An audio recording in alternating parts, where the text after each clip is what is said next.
All right, guys, welcome back.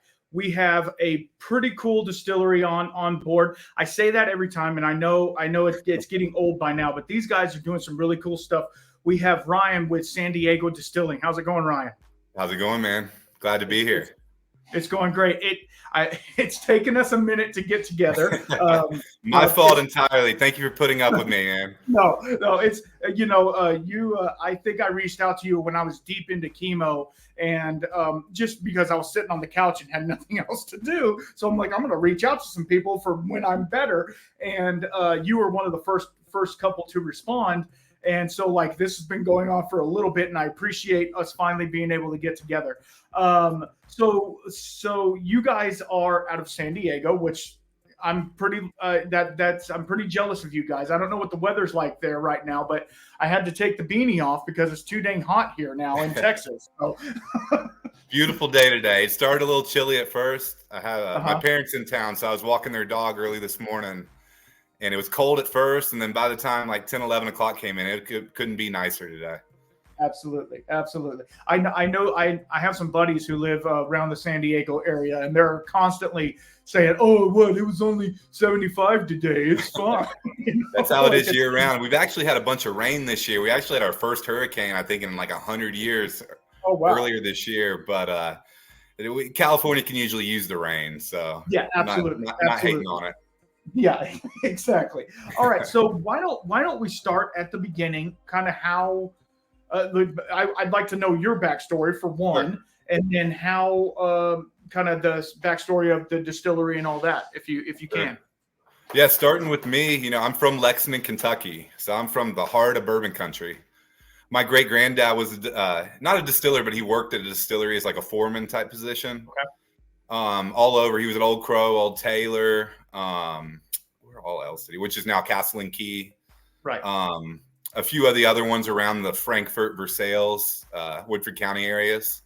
Okay. My grandmother grew up playing in the Glens Creek, which is right there where Woodford is, right. Millville, Kentucky.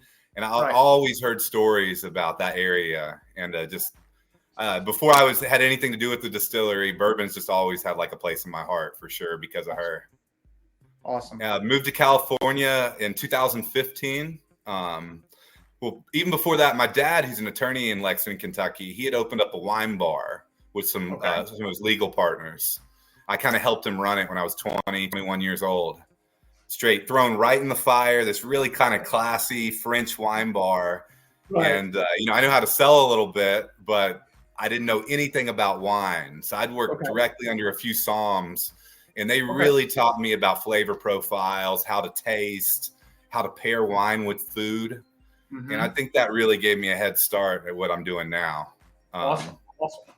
Fast forward, I bartended for like 15 years, kind of got into helping my buddies or my dad's friends that would open up new bars or restaurants. Anytime a new kind of hot place was opening up around Lexington, I'd try to get a gig there, run their bar, making cocktail lists for them, getting people in there. Did a lot of promoting for these places too.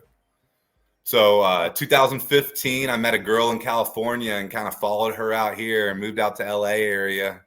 I knew bourbon, drank bourbon, had never sold a bottle of bourbon in my life before moving out here, and got connected with a whiskey bar in LA and Long Beach. It was called Federal Bar.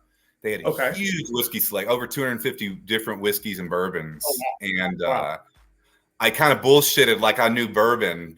Being from Kentucky, I knew enough that I got the gig. Yeah. But then once I got hired, I was like, man, I got to learn this shit. Like, I got to learn something. Yeah, exactly. Just immersed myself in it. From there, met clients that wanted all this rare. I realized how popular bourbon was getting worldwide, LA specifically. Met all these guys that wanted the good bourbon, but didn't know where to find it. So I'd go back home to Kentucky regularly and either be at liquor stores, be at distillery releases, my buddies that had crazy collections, my buddies' grandfathers that had crazy collections in their basement. That's when I first really got my first experience drinking the good stuff was, high schooler in Kentucky, drinking our friends' parents and grandparents' bourbon stash in the basement, kind of hiding it from the parents and not realizing how good of stuff I was drinking at the time. Absolutely. Stuff that's probably worth way more money right now. Oh, some of that stuff, I'm just looking back at it now. Like if you only knew back then. Yeah, absolutely. But yeah, so basically we're just going back and forth, bringing, a case here, 6 bottles here and there, back to LA, making a little money on the side, still, doing my thing at the bourbon bar. I really made that bourbon bar my baby. It was like a back bar at this place, and just had a crazy selection. We had all the Buffalo Trace antiques, all the old age Japanese stuff, Pappy Van Winkles. I mean, just stuff other bars didn't get. Not knowing they had Buffalo Trace on their cocktail menu. All our Manhattans and Old Fashioned was done with Buffalo Trace. And we were moving through so many cases of it, the distributors gave them pretty much any of the allocated stuff they wanted. Right, exactly. And they just been sitting on it too. This was in 2015, and they had, Buffalo Trace antique collections from like 2010 and so. Oh Lord! So they had no clue what they were sitting on. They also, we had a lot of these bottles at like promo prices, and they had it priced accordingly. I remember when I moved in, they had William LaRue Weller from 2012 for like $20 a pour. And I was talking to our manager. I was like, "Yeah, y'all know, like, I guess people don't realize y'all have this here. That should be priced a little higher, y'all." And they were like, "We only paid $59 for that bottle." And I'm like, "Well, God, that stuff goes for a little bit more than that, just so you know." Absolutely. But it was cool because I really got to make that back bar my baby, and just really was able to bring more people, bourbon people I'd meet around the LA area. Bring them into the bar, show them what they had. They were blown away. It was like a hidden gem in Long Beach at the time. That's awesome. That's awesome. After that, started barrel picking, went back to Kentucky, did my first barrel as a hobby. Second barrel I did Riff Pitino. It was a new Riff one. I put a label, a sticker with Rick Pitino on it. Kind of played on the new Riff name with his name, called it Riff Pitino, and the bottle went viral. People started on the secondary market, started paying $1,000 for my, $50, $60 bottle of new Riff. And this is right as COVID starts happening too. So it really got the wheels spinning. I was like, maybe I should get into this barrel picking stuff, and just started. Our bar shut down, and I just started distillery hopping everywhere I could go do a barrel pick at. I was there, doing one, driving coast to coast, picking up barrels and taking them to Kentucky, keeping them at my parents' house, and then loading up the cases in my truck, bringing them back to California, and just driving back and forth. Hitting every distillery that had me. That's crazy. So how many picks have you done, can you think of right now?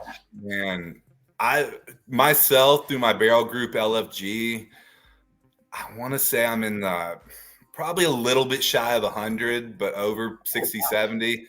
Probably say 70 or 80 picks through that barrel group. I've been part of others too. I've probably done 200 plus, been on 200 plus picks. Not all my own barrels, but I've done a ton of barrel picks over the last 5-6 years. That's awesome. That's really cool. But it really took a life of its own. They kept the distilleries open because alcohol production was ruled an essential business. Absolutely. And that's what really kept it going. So you're making me want to drink. So you sent me this beautiful box of samples. You got something here too. This really great tasting box, and one of the first get in screen. The first one I picked up was the Deadlocks. So tell us a little bit about that, and then we'll get more into it. But I just want to have something in the glass. Sure, yeah. They got Deadlocks sitting right here too for the actual bottle. So Deadlocks at San Diego Distillery, I'm now a partner of. I kind of run our whiskey program, do our single barrels, do our blending, all of that. One of the cool things they did at San Diego Distillery, even before my time there, is we distilled from finished beer. So we'd get a recalled beer. We get a beer from a brewery that didn't make flavor profile. I think a brewery went out of business, and we got all of their extra product that they still had. And we treat it like a mash. We put it in a tote, kind of let it settle for a day or two, but then we throw it in the still and just distill it just like we would a grain mash. That's crazy. So you don't really worry too much about the hops. No. Okay. So Deadlock specifically, it is this one's a dark sour ale. But we've distilled a bunch of IPAs. And you want to talk about hops, man. Those come through. And it's amazing how much of that flavor comes through in the distillation process. But fresh off a still, the beer distillates are the best things I've ever tasted. I bet. I mean, the grain stuff, it still tasted like moonshine and, super grainy as it should. Absolutely. We did one recently from Bottle Logic that was a banana chocolate dessert stout. And I'm telling you, this tasted like 150 proof banana milkshake off the still. It was phenomenal. It's just went in a barrel. A couple of years down the road, this is going to be I think it's going to turn out phenomenal. Yeah. It really blew my mind how much of that beer original flavor comes through in that distillation process. On the nose, I get like a cherry or something on the nose. It's really, but like not like a normal like Kentucky cherry, medicinal cherry that you would get from a bourbon. It's more like a cherry sour. I hate to say it like that. I know that's telling my mind that, well, but that's exactly what it's from. And I'm pretty sure it's I think this one was actually an elderberry sour. Elderberry. Okay. I think so. And now I'm going to get elderberry. You know how that goes. But it's super clean. And that's the other thing. And we can get into this if you want to as well. But like beer brewers and distillers are two different people. So a beer brewer is going to freak out about pH and all of those things. Whereas distillers are going to be like, let it run, it's fine. You know what I mean? Don't worry about none of that. We're going to distill it off anyway. Whereas beer brewers, that's their finished product in the pot, so they have to be very meticulous about it. So distilling a beer it's gonna be a different horse because it's just a different thing to work with. Like when dealing with like a distillate mash or a beer. A distilled beer, it's gonna be very much different. It's gonna be, like you're saying, very grain forward, and you've found that a lot. I'm guessing, right? Right. And I haven't done too many distillation runs myself. I've been more or less just sitting back watching our two distillers do them. But I know one thing I've picked up on. Obviously, they like the higher alcohol content to do it. They want it to be 10 to 20%, even if it's been seriously barrel-aged beer. The higher alcohol content, the more we're going to get in the yield through the process. Absolutely. And then too, for our original distiller, he loves doing stouts and he loves doing sours. He says that extra bacteria from the kind of sour beer is his friend. It makes his job easier, and it really leads to some of the great flavors that come through. Yeah, and it breaks down some of those congeners that you don't normally get. I'm getting nerdy. I'm sorry. Some of those congeners that you don't normally get during normal fermentation. And so on the back end of that, like after I've already tasted it and sat it down, you get a little bit of acid, which I know doesn't come through the distillate, but you get that almost sour, if you want to say, taste in the back of your mouth, but not off-putting. It's not an off-putting taste. It's something that's like, if you've ever had one of those, those warheads or something like that, they're sour, but you keep going back to it. And so it's really interesting to try, and it's an amazing drink. What was the proof? Do you know the proof on that? I can tell you. It's like 15. It's 57.5 ABV. So you're gonna make me do math. I know, right? 115 proof. Golly, almost like I know what I'm talking about. You might have done this before. A couple of times. Okay, so finish talking about. I stopped you and then went into the distillery part, but you weren't even at the barrel picking just took off. My barrel group, it's been awesome. Have 3,000 plus members in it now. I helped start several other guys do their own barrel picking groups. Right. And I thought the next step, was to do a distillery. So we looked at one in Kentucky.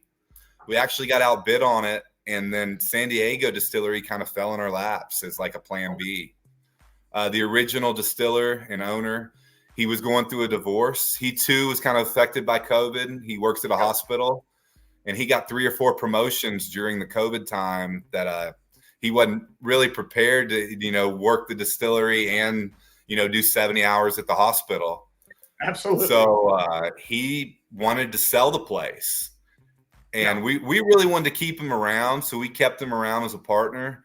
But we bought out his ex-wife and his investors. And me and my 2 investors, we now own the majority of it. Kind of took over operations for him. Right. So he can come out, do his, experimental mad scientist stuff once or twice a month, and let me worry about, the blending, the selling, the labeling, the bottling, and all the other stuff that makes up, our final product. Absolutely. So, okay. So then you kind of took over. So the original distiller that was there from the beginning, he's still working with y'all? Is that what you said? Yeah, he's still a partner in the business. He still distills occasionally. Since we took over, Bottle Logic has given us 30 totes and pallets of finished beer. So we've got a ton of beer to distill. I think we've only ran through about a third of what they've given us since we took over 2 years ago. We're only running a 300-gallon still. Okay. So one full loaded on, optimal conditions with a 10% mash or beer mash, we're only getting 30 gallons off of the still. So we've got to run it twice to do a regular size barrel. Right. Traditionally, our distillery has done 10, 15-gallon barrels. Okay. When we took over, we moved over to the 53s mainly, but we've got to do 2 full runs to fill up one of these barrels. So we brought in another distiller in our second year. He's out there full time. He's kind of like an operations manager for us. He's also doing all the bottling, labeling, all the day-to-day stuff actually at the distillery. Cool. So we actually have 2 distillers now, but the original guy is still part of the process. That's awesome. That's awesome that you were able to take it, because I mean, not you were looking for something and he was looking for kind of a way out a little bit, so it was like a win-win for both of y'all. And then to be able to keep him on to help you guys out is pretty crazy. And I was looking on your website, and you have some crazy bottlings that y'all are doing, some unique things that you guys are working with. So kind of go into the process of it, other than the beers, like the other, like, you have an agave spirit here and some other stuff. And you're also doing some, MGP blending and stuff like that. So kind of go into that process if you. So that's another thing I brought to the distillery. But previously they had only worked off their own distillates. It had been all Trent's crazy stuff, whatever he came up with. He loves peat. He loves single malt. He loves doing these beer distillates. That was a lot of the barrels that came with the distillery. Immediately, I wanted to start a sourcing program. I'd done all these barrel picks from all over. One kind of common theme that I had a lot of success with was MGP. So immediately we sourced about 150 MGP barrels. At the time, we're 5 to 6 years old, majority being bourbon, although we did do some rye and light whiskey as well. Also brought in a 275-gallon tote of 18-year-old Canadian rye. There you go. I've had a lot of fun with that. That stuff, it came in at 125 proof, has some great flavors up front and the middle, but it was just like lacking a finish, in my opinion. It just kind of trails off. It starts so well, and then it just didn't have a backbone to it. So I've been coming up with all kinds of different barrels to put it in. And I'll tell you, the barrels that we've chosen have worked out phenomenal. I mean, it really has given it a great finish and something to really complete that product that starts so well. Right. I had a lot of fun with it. A lot of people, they see this 18-year-old product and they think it should be darker. But I guess a lot of people don't realize in Canada, they don't have the same regulations we have here in the U.S. They kind of adhere to the Irish, Scottish tradition. Yeah. They'll reuse their barrels over and over again. Yeah. So it could be a 6-time use. Barrel that was, used 5 to 10 times before. Right. So it's not that dark color we're kind of used to with an 18-year product. But I love the flavors that come off that. It's so palatable for how high proof it is. And another thing, too, a lot of these Canadian whiskeys, they were made to blend with. Canadian whiskey, it's like Canadian Club, Crown Royal. Those are blended products. Mhm. traditionally, they weren't doing single barrels up there. They were using this older product, blending it with younger product, and it really does pick up with other flavors well. We've Yes. done it in stag barrels. We've done it in Lost Cause mead barrels. Cool. And both of those have just turned out phenomenal. Yes. I thought it was a no-brainer to start using mead barrels. You see everybody doing honey-aged bourbon. When you take it a step further with the mead, you're not just bringing that honey flavor. You're introducing whatever else was used in the production of that mead. Right. I think it was a pomegranate cinnamon mead barrel that we actually used. And big fan of that one for sure. Yeah, I bet. Wow. Shout out to Lost Cause Meadery here in San Diego. They make some of the best mead in the world, and we're lucky enough to have a partnership with them. We give them a lot of our emptied fresh barrels, and they send a lot of mead barrels our way too. Okay, what I'm going to do is I'm going to tag them in the description below. That way, if somebody wants to go to check them out as well, since y'all are doing a collab, I mean that's just amazing because people don't understand mead. They think well, it's just honey and it's honey wine. That's all it is. It's a little bit different than that. I've dove into mead for quite a few years now, and it gets really complex, and there's some things in there that you're like, this is not like wine at all, like because there's different categories of it, and it gets really crazy. So yeah, and then using that barrel to age a spirit in or whatever, that's pretty awesome. Pretty awesome. I know it's pretty popular mead is in the beer world. Most of these beer guys know what it is, but I run into bourbon guys daily who don't know what mead is. They've heard of it, but they're not 100% sure. Right. And I love showing it to people for the first time. And as long as they like sweet stuff, I know there's like a dry aspect of it too, but a lot of the meads I have personally are like sweet on top of sweet. And they like sweet dessert stuff. They usually like it pretty well. Right, exactly. A lot of the meads that I've had obviously are the commercial ones that you can get in the stores, and they're either they're fortified and they're super sweet, or they're drier than dry and they just taste like nothing, and so you have like so then you're like, okay, I'll just make them myself, right? Because that's what normal people do, right? No, but when you're a freak like I am, you do stuff like that. Like I have I'm doing a ongoing video. I made a mead, and I made what they call the old-fashioned mead, which I turned it into an old-fashioned cocktail. And so it has a liter of Wild Turkey 101 in it, to fortify it, and I put cherries and all kinds of other stuff in it just to make it like an old-fashioned.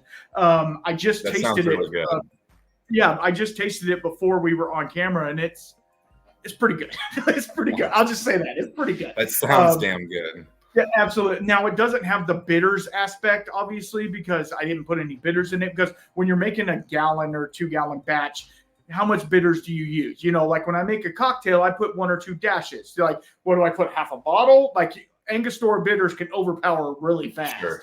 Not just drop it. Do a couple drops yourself as you pour it. Each pour. Yeah, and that's the thing. Like, it's not like a RTG ready to drink cocktail. It's like maybe add a orange peel and some bitters to it or something like that. But anyway, okay. So that Deadlocks was amazing, and so now I want to move on to, because I don't normally do this on podcasts, and I thought you sent these samples. I'm going to drink them. It's Friday. Why not?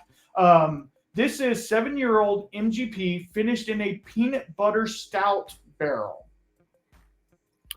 All right, so this one was unique. There's a real popular beer out here in California called Belching Beaver Peanut Butter Stout. Oh my God, I've had that. It's good stuff. It's so creamy, and it's got such a great peanut butter. It's got like a real peanut butter flavor. Yes, it's real peanut butter. Okay, I'm even more excited now. Yeah. So we did an experimental distillate from Belching Beaver Peanut Butter Stout. We actually had 5 barrels that were all between 10 and 15 gallons. And that is not what you're drinking right here. That was one of these. Okay. That was one of the distillates. So after we bottled up that, it actually aged in the barrels for 4 years. And then once we dumped it, blended it, bottled it, these barrels were wafting with like a peanut butter flavor. I'm telling you, 10 feet away from these barrels, you were still smelling peanut butter. And I knew immediately, I was like, those are going to be finishing barrels. So I took an MGP barrel that was 7 years old, and I split it up between those 5 peanut butter stout barrels. Wow. So it was actually a peanut butter stout distillate that we created ourselves. And then we just filled it with an MGP bourbon. And then, let it sit 4 to 6 months and blended it. And that's what you're sipping on today, straight from the barrel, blended those 5 barrels together. I mean, I get peanut butter on it, and I know that's probably just you saying peanut butter, but like you can it's definitely like dusty peanut. Like, I don't know if y'all have Texas Roadhouses there, maybe probably not, but you would eat peanuts out of the shell and throw the shells on the floor. On the floor, yeah. Just throw them on the floor, and that's kind of what it smells like. But then you get the MGP. Is it the 75, 25? What's the mash bill on the MGP? So all the barrels of bourbon we've sourced so far have been the 21% mash bill. 21, yeah. We haven't done any of the 36s yet. We've only done 21%. I have them in 3 different age. Mm-hmm. They're all, year and a half apart from each other, but 3 different lots of ages, but they've all been the 21% mash bill. I mean, because you get that little bit of rye kick coming through as well, which is really nice. That 21% rye is, to me, I like it. Because rye can kind of overpower sometimes if you put too much in there, and it's a younger distillate. It can kind of overpower. The longer it sits, the more it kind of mellows out. I feel. I don't trust me. I don't know, but yeah, no, it smells amazing. Haven't even tasted it yet. We've got a couple places in Little Italy that just fell in love with this. It's an area, San Diego, that has a bunch of restaurants, kind of like an Italian theme to it, Fort Little Italy. But that's been a big, big hit at restaurants there. They're making a bunch of coffee drinks out of it. Okay, I could see it. I got to tell them, I got to explain to them what the cast drink stuff is and tell them you might not want to use your regular pour, but... No, because I get a little bit of that coffee, maybe dark chocolatey note at the end, but then it's like peanut butter, almost like those, what are they called? Like a Nutter butter with a little bit of chocolate and peanut butter inside them. Right. But then also like a rye riding all the way through it, which is super nice. It's a super great finishing barrel or whatever you want to call it. It did what you wanted it to do for sure. Was really happy with this one. Initially, we were saving this one. We're going to open it up in our barrel pick program and let a group come in and try a bunch of the finishing barrels that we do. And I just fell in love with it and like bottled it up, and we did it straight through the distillery at that point. I liked it too much. I wanted to get it out to restaurants locally, so that was one we kept in house instead of opening up to everybody. I can see why. So let's talk a little bit about your distribution and stuff like that, because I found y'all just, Instagramming and Googling and stuff like that, just trying to find cool distilleries doing cool stuff. That's my thing. I like to kind of give us how your distribution is, because I personally have not seen your stuff in store around me. So sure. Yeah, right now, when we they were already distributing in California and Nevada before we took over. Apparently Gordon Ramsay, we make an Amaro too. That's just world class. Start out with 300 pounds of oranges, hand peel the oranges, use Genetian root, a bunch of other roots and spices. And apparently Gordon Ramsay somehow caught wind of our Amaro, and 2 of his restaurants in Las Vegas use it in a cocktail. And from before we bought the place and took over operations, that was our number one distributed account. He was getting a pallet of Amaro from us about every other month and just running through it in his cocktails. And, if Gordon Ramsay, and apparently he found it himself. I don't know how, but if he likes it, then we're doing something right with it. Absolutely. And I'll send you a sample of that one too. I don't think we have that. Yes, please.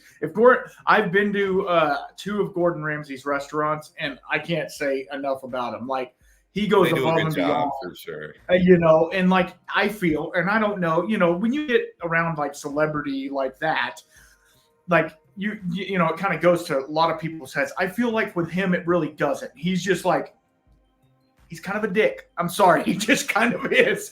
But at the same time, a lot of chefs are, though, not just him. Exactly. But he comes across really honest about it. And if he doesn't like it, he doesn't like it. And that's just how it is. So for him to give you guys a thumbs up on it, that's even better. So that's pretty cool. That's really cool. I'm going to write that down. I told you I was going to write that down. Tomorrow. So yeah, basically that was our number one distributed product. Some of our experimentals made it to Nevada too.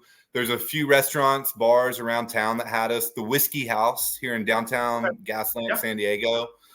As far as I know, I've been told it has a Guinness Book of World Records for most different whiskeys of any bar in the world. Wow. And they always pick up our new products. That's awesome.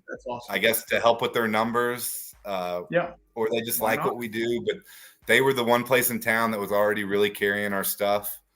I'm not going to lie to you. Distro's been tough. We just really have made a distro kick in the last month or so.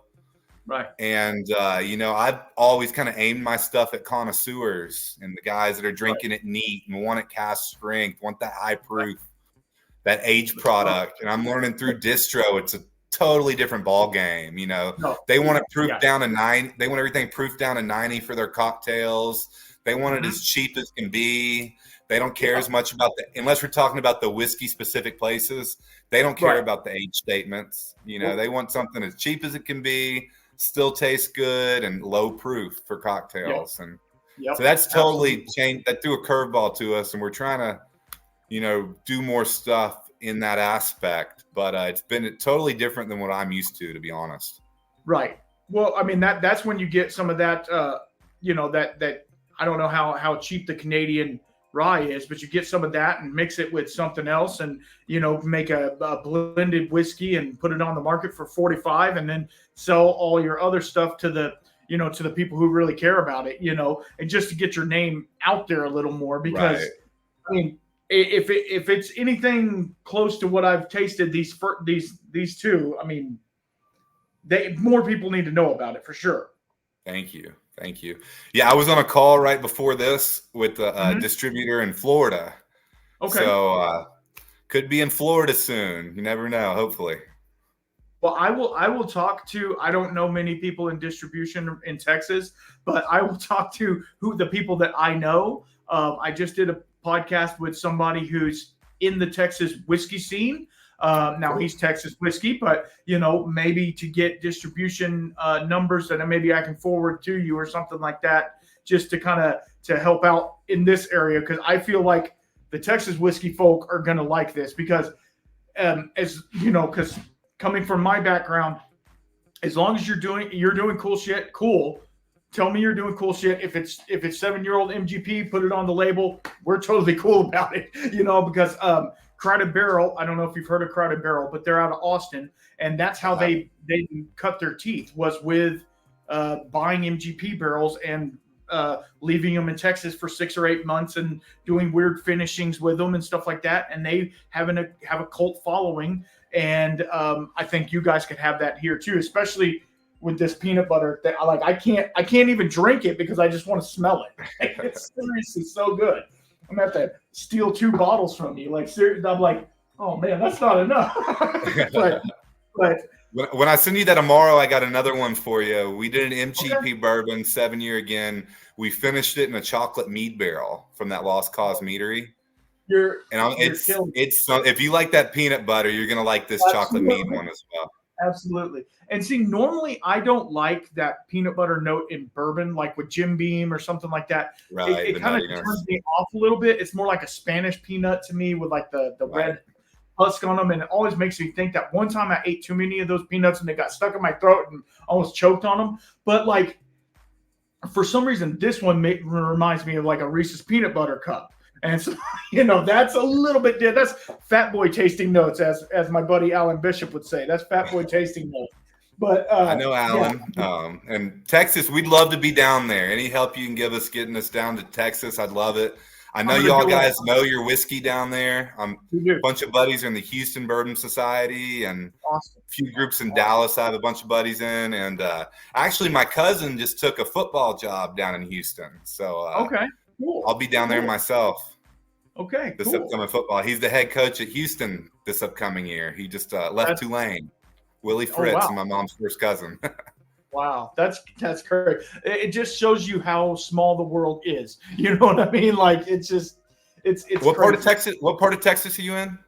I'm in Fredericksburg, Texas. So Okay. it's like central Texas. Gotcha. About an hour and a half from Austin, hour from San Antonio. Just kind of nestled in the hill country. What college is there? Around me? None. There's ACC, Austin Community College. The closest one is probably Sam Houston's not there, is it, or near there? No. Okay. The closest one would be either San Antonio or UT. So yeah, there's really nothing. I've heard of the city, but I don't know what I've heard of. No, there's a lot. We're really big in wine. Okay. We have a bunch, like about 10 miles away from the town. There's probably 150 wineries. They're doing cool stuff. Most of them are making their own stuff, which it's pretty weird. Like when you get into whiskey and then everybody's around you's making wine, then you start talking whiskey talk with wine people. And it totally throws it off because like they don't have a problem with sourcing. Like wine, you can source wine all day long, no big deal. Right. Not that whiskey has a problem with sourcing, but like, if you're going to say you're certified Texas wine, it needs to be from Texas, Sure. That's kind of how it goes. But yeah, it's been interesting because in my dreaded day job, I'm a plumber. So I go to these wineries to do service calls, and then they're always like, here, take a bottle home or whatever. And I look on the back, says made in California or, whatever. Right. Shipping it and slapping a label on it. So it's kind of funny. Okay. So where are we at now? We went through just distribution, which it's mainly California and Nevada, correct? Right. We're also in New York. We're using a company called LibDib. Okay. Because I have buddies that have liquor stores in New York, they take our product on. So I know it's random that we're in California and Nevada, and then we jump all the way across country. But the Rochester Elite Barrel Pickers, they're one of the best barrel picking groups out there. And Jeff March from there is one of my best friends, and he's helped me out a lot. We both kind of started getting into this whole barrel picking thing at the same time, and we've done a lot of cool projects together. It's okay. And see, that was one of the things I told myself that in the next year or two, I'm not putting a pin in this year, but I would like to do a barrel pick. Like for my group or whatever, I would like to do a barrel pick. I don't care if it's Texas. I don't care if it's Kentucky. I've yet to go to Kentucky, which I would love to do. So I'm reaching out to all these distilleries like, hey, what do we need to do to get a barrel pick or whatever? And they're like, well, you need $20,000 and you need this. And, you have to, and since we're in Texas, we're 3-tier. So you have to have a distributor. You got to have to. And I'm like, oh my God, never mind.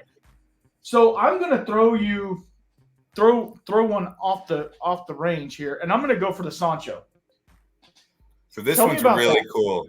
It's I am not a tequila. I know this isn't tequila because it's not made in Mexico, whatever. But like, I am not a tequila person, but this just intrigues me because coming from what you guys have done so far, I'm intrigued. I'm going to do a very small pour of it because, like I said, so tell us a little bit about this because I think this one's going to blow you away right here. It's definitely a bourbon drinker's tequila.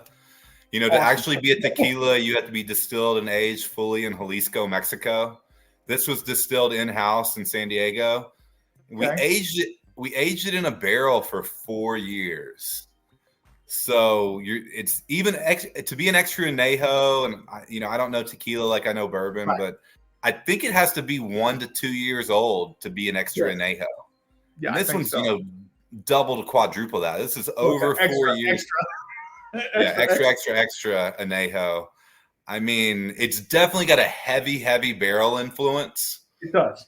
And I'll let you try it, see what you think. But I've had several people that say they don't like tequila that just love this. Oh wow. That okay, so it's not like tequila at all to me personally. Um, it's a little dusty, but like then you get that vanilla, caramel, all the things from the barrel, In the and then it's barrel, just right? and then you get like a I don't know, I don't want to say it like this, but like a green banana sweetness, like the sweetness from a green banana that's kind of a little tart, but it's like a green banana, but not off-putting, obviously, but like wow. And then going back to it retro nasal after you've had it a little bit, it's super like it's like almost vegetal at some point. Like in over in Driftwood, which is about an hour and a half from me, they have a So Tall. They make So Tall over there, and it's not similar to that because that is kind of smoky and stuff like that. But the notes are really similar to it. But this one has a lot more barrel candy to it, which Heavy barrel influence for sure. And I know tequila guys are kind of like rum guys where they're like, we don't care, make a cocktail out of it. It's going to be great. You know, it might be $100 bottle, but you know, make a cocktail with it. Like, I feel like this would go great in a cocktail, like a margarita. Couple notes about this. It's 105 proof. So most tequilas are in the 80 to 90 range. Yeah. That's a lot higher proof than your typical tequila, agave spirit. We call our tequila agave spirits Sancha. That's the branding for it.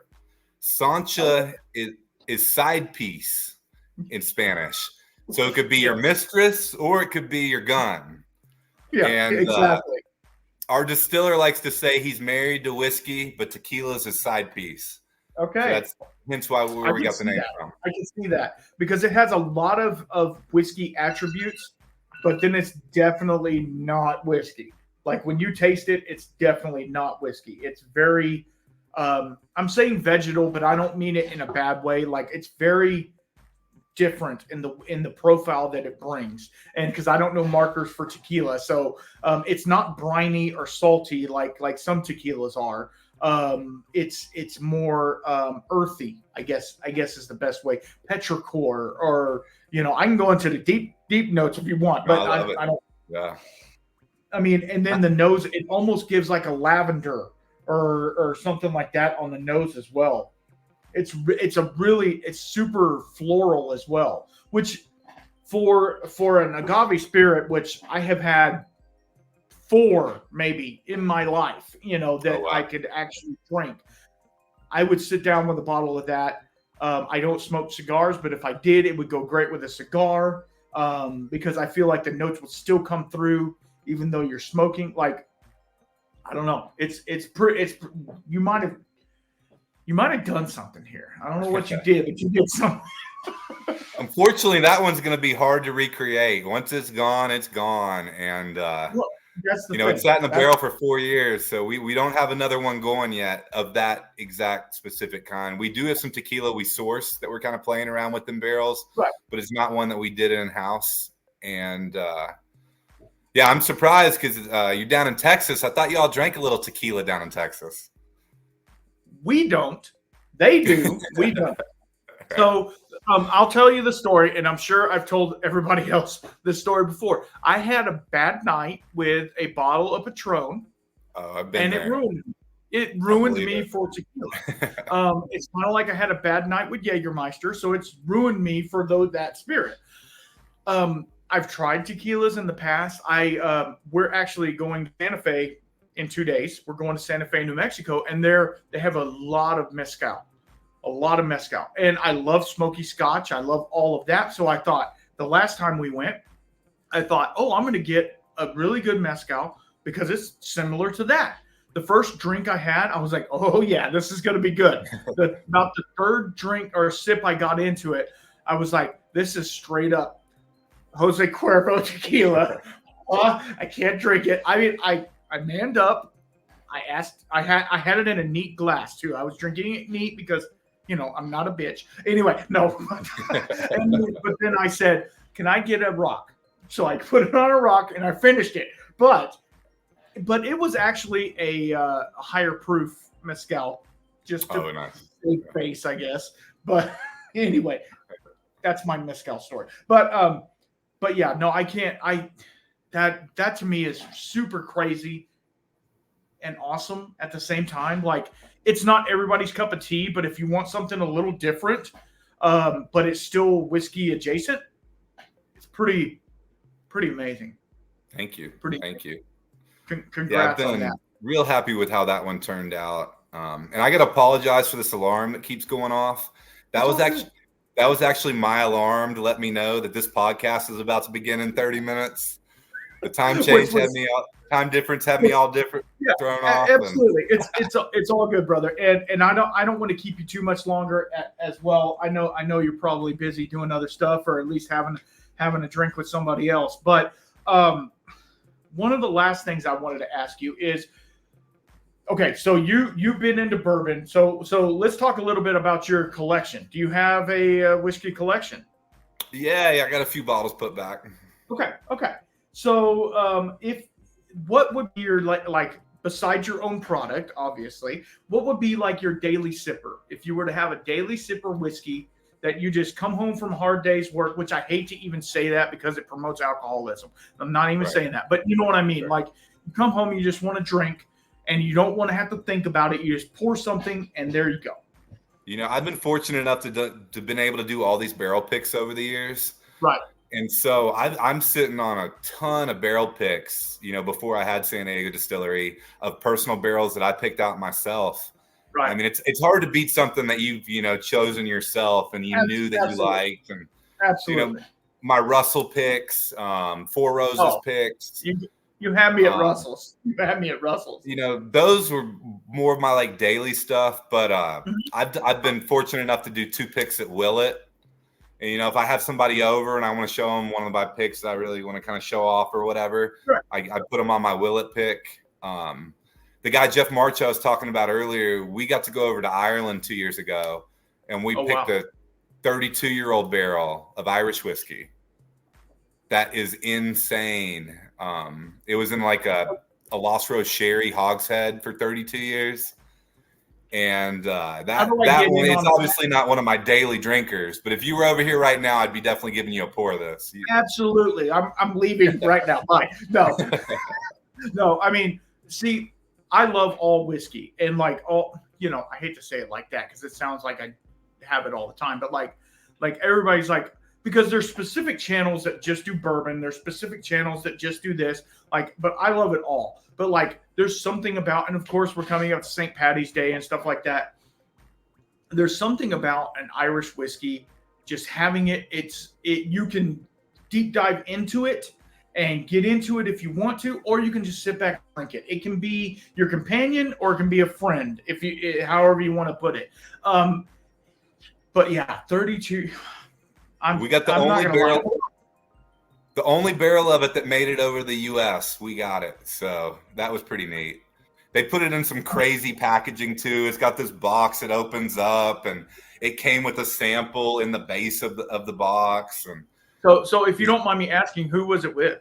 Clonakilty Distillery, and it was my group LFG and the Rochester Elite Barrel Pickers that did it. Jeff actually brought me along on the pick. It was his deal. He's done several barrels with Clonakilty. He's going back in May. I'm hoping to join again. So they do some cool stuff over there. It's down in the South Tip.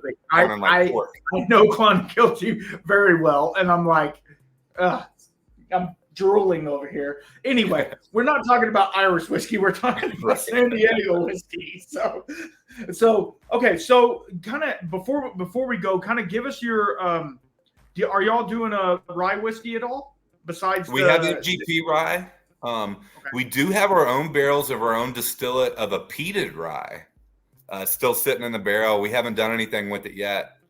Those are real interesting. I'm not a huge peat guy, but these I don't know. The peat is just kind of like a minimum, and playing off the rye, I don't know. It's just it does it for me where peat doesn't usually.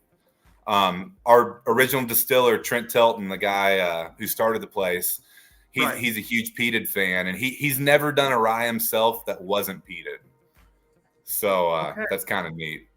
That is neat. That's really neat, because you always see peated obviously peated malt. I've seen a couple peated bourbons, but peated ryes are very, very rare, if you want to call it rare. I definitely never seen it before. Yeah, I definitely never seen it. But I can see how it would work because you have the herbaceousness, what I call herbaceousness of the rye, along with the earthiness of the peat. Depending upon the peat, obviously, you can get like Ireland peat, which is a little earthier, or you can get Scotland peat, which is a little brinier, just depending upon what you got. And now they're making peat here. There's some in Missouri, Louisiana, Montana peat. There's all kinds of peat in America as well. I know the local distillery that's around me, Andalusia Whiskey, they're doing an American peated whiskey, which I'm really excited about because obviously if you can get it from America, it's going to have a different profile and stuff like that. Peat to me is a totally different. It's starting to grow on me a little bit. The more I have of it, and instead of getting just the standard offerings that you see of the regular scotches, like really diving into it and trying some of the specialty stuff, I'm starting to find some peats I actually like. And maybe it's just growing on me, but definitely getting more into that scene. It's definitely an acquired taste. Exactly. But once you acquire the taste, you're like, okay, now I get it. You can look. This part of it kind of sucks because like you get the peat and you're like, okay, it's smoky, it's briny, it tastes like fish or whatever, and then you kind of get past that, which like I don't want to kind of get past it. I want to stay in it, but like your palate evolves past that, I guess, and then you get the fruitier notes, the honeysuckle, the really nice dainty ones over here, and so it really like you get into some deep dark Lafroigs and stuff like that. You get past that harsh peat, and then you're over here in this land, which I like to stay in the peat. That's why I like the Octomores and stuff like that, because they're full on peat. That's all. That's pretty much all you're punched in the face with a peat brick. But at the same time, like this peated rye to me, I feel like it would be light enough to where it'd be like a smoky hint to it, but maybe a little what do they call maritime influence on top of a herbal, almost absinthe like, where it's like you have like all these different flavors going on. So that leads me to a caveat of, do y'all make other spirits besides whiskey? Yeah, we kind of have always done barrel-aged spirits. Okay. Besides the Amaro.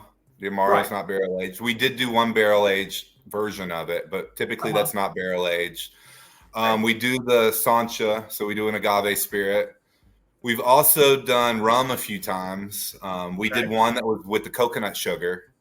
I think that was the original rum that we did a few releases of before my team took over. And then recently with this kind of experimental stuff that we do, we do the beer distillates. Mm-hmm. We've gotten a bunch of seltzer given to us. Seltzer is sugar-based. So if you distill a seltzer, that's now technically a rum. So we're going to have, it's in barrels right now. We've distilled it in the last 2 years, but we have several different projects coming that is going to be rum that is distilled from seltzer. Wow. One of which was a blue raspberry seltzer that we distilled. So we're going to have a blue raspberry rum that's barrel aged with no flavoring added. That's just straight distilled from a blue raspberry seltzer. And then several of the seltzers we distilled were unflavored. So those will be more of your traditional rums. But super excited to see how these turn out. We haven't even tasted any of them yet. They're still sitting in the barrel. Right. I'm interested to see if that raspberry flavor came over. Right. It did off the still. You definitely got hints of it. In so if it came over off the still, it might settle down in the barrel, obviously, because you're going to get barrel sugars on top of it. But like, even if it's just like a subtle hint of it, it could be really good. It could be really good. You kind of said it. I think the barrel does kind of settle it. Several of these beer distillates, we will get a hint of the beer flavor coming off the still. But after a couple years in the barrel, you really get a ton of that original beer flavor coming through. The hops that come through when you distill IPAs are crazy. They really are. So distilled IPAs are like nothing you've ever had. The piney notes and stuff that come through, even if you don't like IPAs, I just like unique flavors. If it tastes good absolutely. and unique, something I've never had. And some of these IPA distillates are just insane. Yeah. No, I bet, because like you think about an IPA, it's literally hops. That's all you taste. So yeah, having that distilled, because then you get the hop oil does transfer over. I've seen it before. People have done studies to where the oils actually come over. You can strain them off, you can filter it off. I get that, but like still, you're gonna get a little bit of the flavor over it. Which, if it's a nice flavor, that's fine. But if it's a trashy flavor, you don't want that. So I don't know. It's really intriguing, because like everybody that I've talked to in the distilling community has said, don't distill beer with hops, because the hops carries over and it tastes like crap. But then you guys are flipping that and being like, no, we distilled an IPA and it's amazing. So what, like one thing I've noticed, because I've ran into a few other distilleries that distill the beer too. Right. They're rushing it to market. I'm not going to say any names, but the ones I've tasted in California, if it even touches, a lot of them just release it straight off the still, proof it down, release it. If they barrel age it for like 3 to 6 months. Almost every single beer distillate we've done has been barrel aged 4 years. Wow. So, we're getting a lot more. We're not rushing it. We're not going to bottle it unless it tastes good. A lot of these end up not tasting that great. We've taken beer distillates that have aged 4 or 5 years and redistilled them because we just didn't like where the flavor profile was. Which I can understand. I mean, it sucks in a business process, because like you lost all that time, all that energy, all that money. But like, if it's not a good product, you guys don't want to put it out. We're not going to bottle and put it out if we don't think it tastes good. And if you can create something else out of it, it's probably going to be a little thinner, because once you distill it again, it's going to lose some of its flavor. But at the same time, wow. Yeah, that's crazy. That is crazy. Okay, so I'm going to wrap this up. I know we all got other stuff to do. Sure. I want to thank you so much for coming on, and I want to thank you for working with me and me working with you, and we made it work out. And I will let you know when all of this stuff goes out. And please, everybody, make sure that you follow my sponsors, Bad Motivator Barrels and Z Smith Whiskey and Mixology. And please go check out the Patreon, patreon.com/whiskey shaman, if you guys are into that sort of stuff. But if you want to get with us on Instagram, we're SD Distillery on Instagram. Me personally, I'm MC Swag KY. Mixed Swag Kentucky, but it's MC Swag KY on Instagram. We're sddistillery.com if you want to see what products we have available. Right now, we can only ship in California, but would love to get it in some of y'all's hands for y'all to taste what we're doing. Absolutely. And thank you so much for putting up with my mess on getting me on here. I know I've been dragging you through. Glad to see you looking good, man. Like I appreciate. I know you've been. I appreciate it. The health stuff and chemo, and just really thank you for bringing me on today. Yeah, no problem. And guys, I will. What I'm actually going to do, he gave me enough samples here. Is I'm going to give away.